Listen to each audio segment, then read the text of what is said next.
What's up, guys? Vince Reddy here, and oh my goodness, it just happened. It had to happen. It did. It did. Bumblebee is a thing. I was crying. But yeah, welcome to this Ruby Volume 9 episode um 6. This is basically a dumbed down kind of like simplistic, at least that's how I word it, version of a review or my thoughts of Ruby.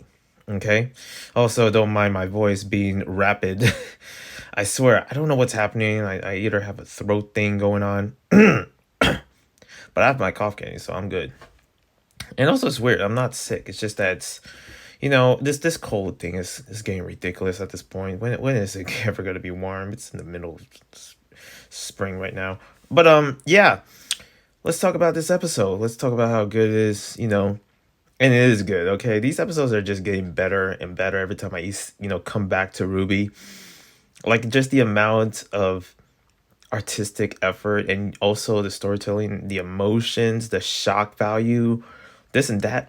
Especially my shock of actually understanding where Jean was, because I found out that or of course we found out that Jean, yeah, pretty much the time fruit. You know, I think that's what it is. It's literally a fruit, coconut, but it's a time thing. Man. I saw that. What isn't weird in the freaking ever after land? Okay, what is going on? But yeah, Jean happens to turn back the time. That had to be stressful. Had to wait like I wonder how many days though, or should I say how many years? Because let me tell you, he went back in time. It to me it looked like almost like months. I never thought it would be years in a sense. It made me curious of like how old John is. Like from what I know, the Ruby, the rest of the crew, them coming from Beacon, I feel like they would be around their 20s at this point, early 20s slash teens, late teens. And yeah, Jean just skipped that. He just went all the way to 40s. Man, can you imagine that? A lot of times that's what I feel most of the time when you get older. But yeah, Jean is a grown man, and I don't know what it is. How did Weiss find that attractive in a sense? Like you're just more mature. Like what are you trying to say, Weiss? Calm down, okay? Aren't you? Isn't Weiss younger than Jean at the moment? Like Jean is 40 and Weiss. Anyways, I'm not gonna get into that. But yeah, pretty much. That was a moment that I found shocking. I was like, oh, whoa, they went there. Jeez Louise. Okay, Weiss. Well, we since that Bumblebee moment, we know what we can call about Jean and Weiss, which a lot of times I did determine of actually having them be together. Also, a quick side note. This is something I didn't realize. I believe that, and I forget most of like last season, especially the details. I guess one of those details is me knowing that Ren and Nora, if you listen to my other reviews of Ruby of these past episodes, that they're not actually in Wonderland. The whole time I thought they are, but they're not. Also, what is up with that Jean that went, he was waiting for them and see these two sparks, two shining stars, two orbs or whatever it is. Of course, those are the same shooting stars that, Neo and Ruby came out from. They're shining down. You know what it reminds me of? It reminds me of One Piece. Listen, I was really trying not to reference One Piece for every review, but I just had to.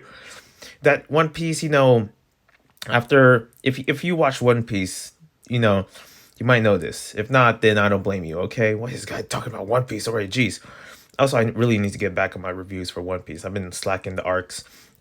When Luffy went to from Sabayoti went to another island, that kind of almost reminds me of that with Ruby going from Remnant, Vacuo, or whatever the time broken area where the genie has implemented, which I believe that's what the genie created with this whole like transition, if you remember from volume 8.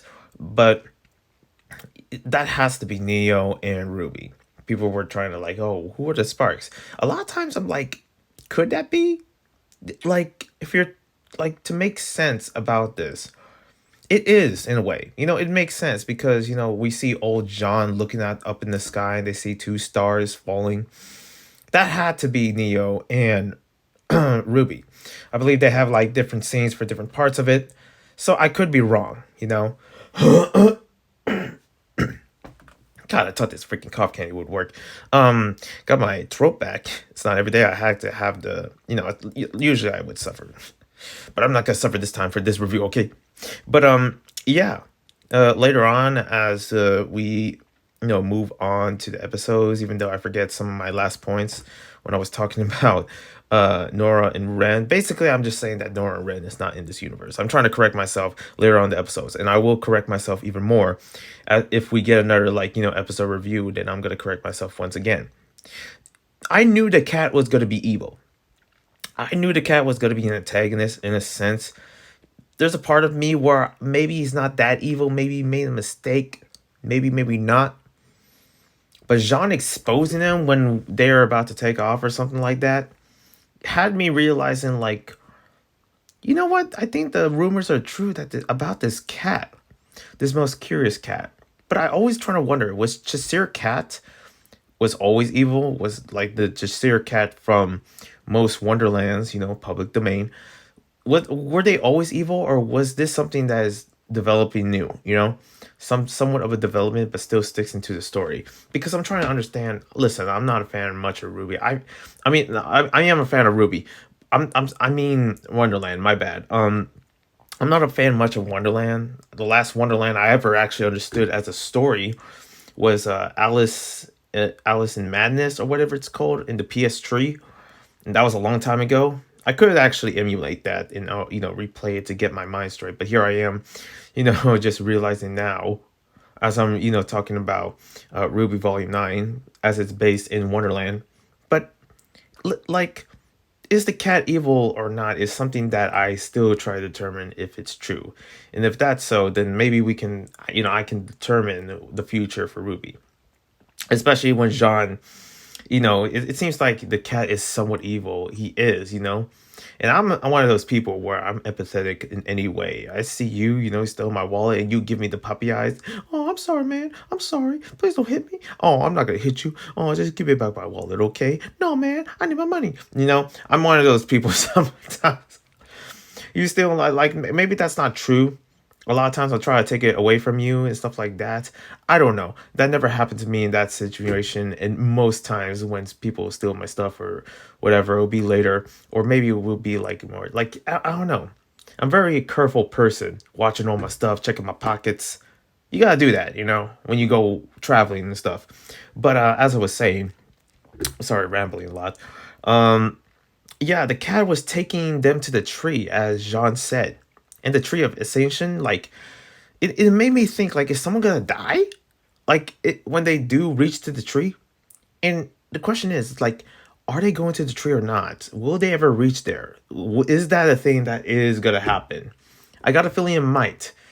But in a way where I might not like it, that's for sure. But I'm kind of curious, like, where is that gonna go? They're going to the tree. How is this gonna play out, kind of curious. But yeah, the tree ascension, like, pretty much, I'm just gonna be honest, it's the freaking death tree for real. Okay, you go in there, you're pretty much a new person.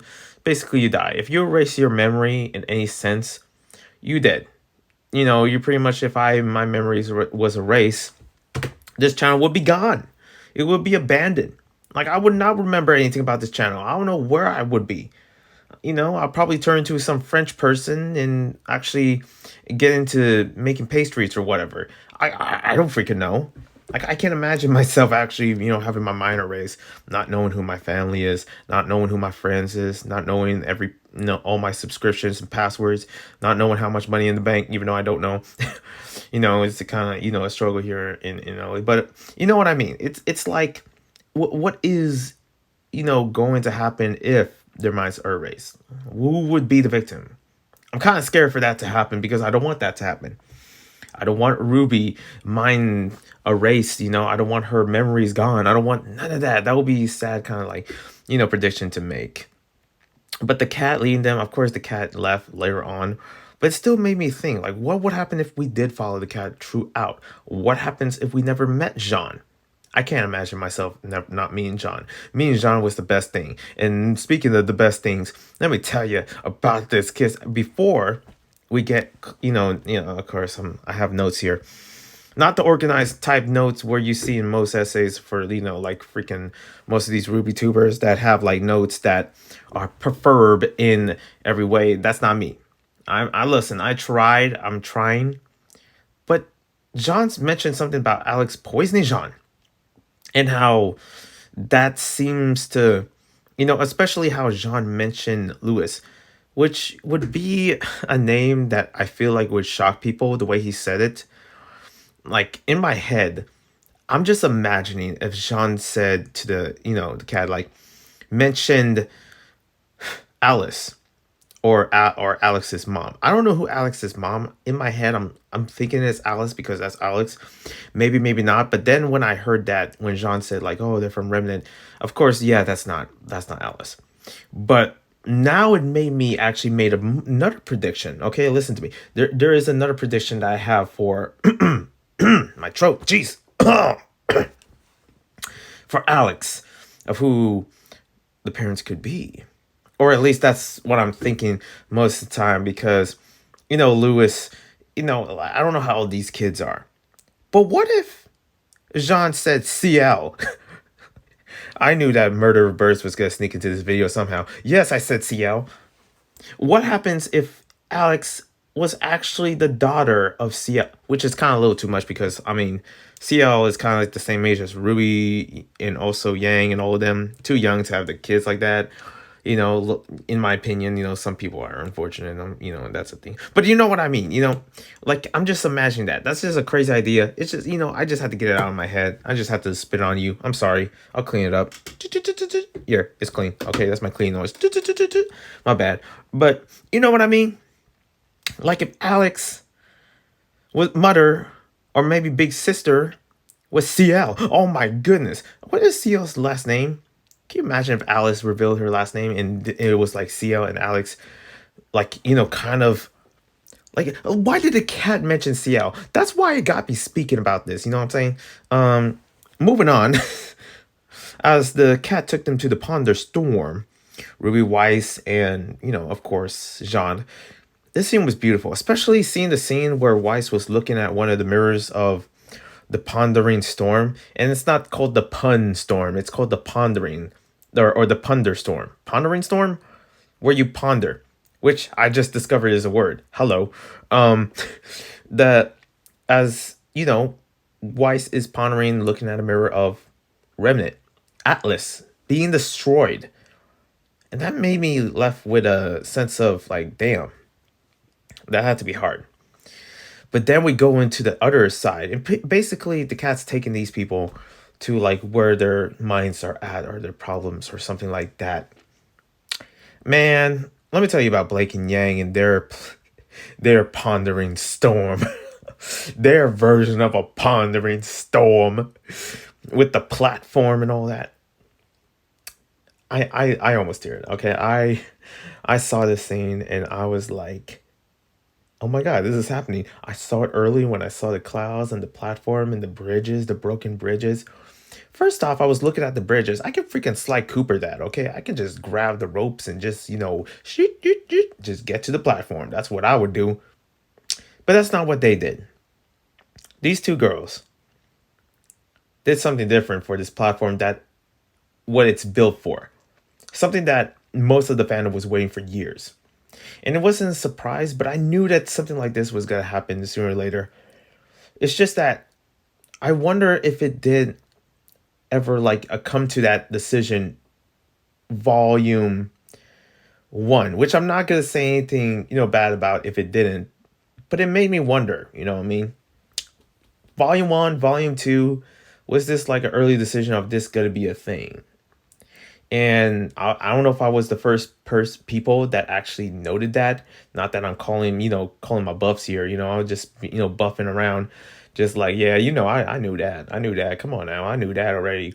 But it's kind of like, damn, as a person that is into like LGBT reads and stuff like that, just look at my channel. This is something that I love so much. One of my most favorite moments in Rwby, one of the most happiest moments, because this is something, the reason why I love romance, for something like this that is built. Like they should test this for most couples. This is a couple therapy freaking platform. That's what it is. Like they just have the bridges, Imagine me, like, and listen, I'm single, if I was like speaking to my wife, like my wife's like, "Oh, you love me?" I was like, "I love you," and the bridges like freaking stretch out, and my wife's like, What the hell, Vince?" I'm like, "Oh, no, no, no, no, no, no, no, no, the bridge is rigged. Okay, it's not listening to that. It just freaking stretches us longer." I'm just making the funniest issue of just anything, at this point. But the thing is that Blake and Yang at this platform and where it ended and the everything else, they just make it beautiful. I love the scene. This is one of my favorite scenes where they orchestrate in a ways. Man, it just it made me forget about everything. I'm just like, this is it right here. This is it. Romantic in its every sense. These two mature girls in love. That's what I like to see. That's what's up. You know, there's just something about that kind of art that it gives with that romance. I just couldn't get enough of it. Moving on. Yeah, and of course, as the Pomeranian was stopping, then the cat left the group as everything was clear. Also, that kiss, it just stood all the way until they exit the Pondering Storm or exit everything else. I'm not sure. I forgot what Ruby made her exit the storm. What I do know is that there's a mirror of Summer behind her, Ruby's mom, in one of the mirrors. So that's interesting. And also seeing John looking at himself in the mirror, his younger self, and you see his older self. And there's a part of me where I'm like, damn, will Jean come back? Will we cure his, will we make him young again? The fountain of youth. That has to be a thing in the Wonderland, that has to be a thing. I'm hoping that Jean really comes back. In some cases, maybe he might come back as an old man. But I do really hope so, that we come back as a young individual, you know what I mean? But yeah, moving on, we have Jean, of course, telling the story of Alex betraying him, and I don't know what happened to really with Lewis. Of course, maybe. Oh yeah, Lewis led the cat. The cat led Lewis and Alex to the tree, and Alex survived. And I think that's why that the cat is now looked upon as evil, even though I was really expecting the cat to fight, or Jean to fight the cat, like, "You and me, let's go. This is your doing," and it didn't happen. The cat just walked away. I'm like, what? But are we gonna see the cat again? That's what I want to know. And yeah, they went to the village, Jean's house, basically. And you see the couple, you see Bumblebee over there, just, chilling with each other, holding hands, and just like an aunt close to the fire. Weiss and Ruby sitting down. And you see Jean, which I'm very surprised to see Crescent Rose again. Ruby isn't. Ruby isn't fun or happy to see Crescent Rose. And Jean saw that. I saw that. And I'm just like, that's your weapon, Ruby. That's your weapon. Please tell me you know how to use it. Has Ruby lost this many hope? I will never forget the last episode of Ruby losing the rose medal given by her mother. Losing hope on that jar. Losing hope of in her mind, and also in that smoke when we met the herb. Is this the end of Ruby, of who she is? I'm just wondering, is there ever a cure for Ruby? And I'm hoping there is, you know what I mean? Because losing that much hope as the main character is a lot to take in. And it's like, damn, where are we going to go from here? Other than that, that's my review. That's my thoughts. I love it. Artistic and just beautiful. Just beautiful. Especially with Bumblebee, beautiful. Yeah, let me know what you think about this whole entire episode itself. Maybe you're probably a better reviewer than me. How about you show me what's up? But yeah, other than that, I really did this. The intro as well. They changed a couple things in the intro. Jean now revealing himself in the face. And also, I still wonder if Neo's really now the queen of Wonderland. It does seem like that in the intro. But other than that, I'll see you when I see you. Oh, and love it up, yes.